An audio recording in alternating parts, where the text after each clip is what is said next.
बहुत समय पहले धरती पर एक युद्ध हुआ था। धर्म और अधर्म के बीच, सच्चाई और मोह के बीच, पांडवों और कौरवों के बीच। महाभारत वह युद्ध केवल एक घटना नहीं थी, वह एक चक्र था जो युगों युगों तक चलता रहा। हर बार जब लोभ, घृणा और सत्ता की प्यास बढ़ती, वह युद्ध फिर किसी न किसी रूप में जन्म लेता। वर्ष 3099 में जब मनुष्य ने ग्रहों को जीत लिया था और विज्ञान ने देवत्व को छू लिया था, महाभारत फिर लौटी थी। लेकिन इस बार युद्ध का मैदान पृथ्वी नहीं, चंद्रमा था।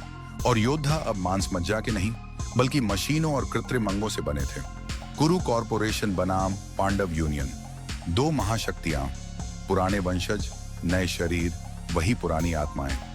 टूटी सतहों के बीच अर्जुन खड़ा था, अपने ऊर्जा धनुष गंधीव एक्स को साधे हुए।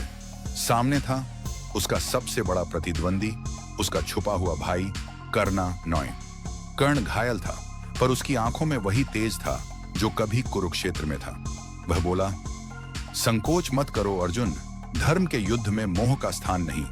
अर्जुन कांप उठा। वह जानता था यह वही आत्मा है जिसने युगों पहले भी उसके सामने अंतिम बार यही शब्द कहे थे, और आज भी समय उसी मोड़ पर खड़ा था।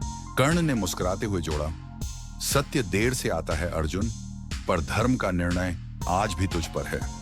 अर्जुन की आंखों में आंसू छलक आए, लेकिन वह जानता था कर्तव्य बड़ा था। उसने बाण छोड़ा।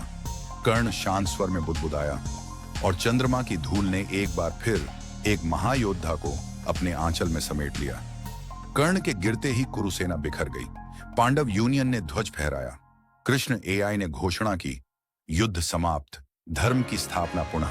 लेकिन अर्जुन के भीतर शून्य रह गया। वह जानता था उसने युद्ध जीता था, पर एक भाई को खोकर।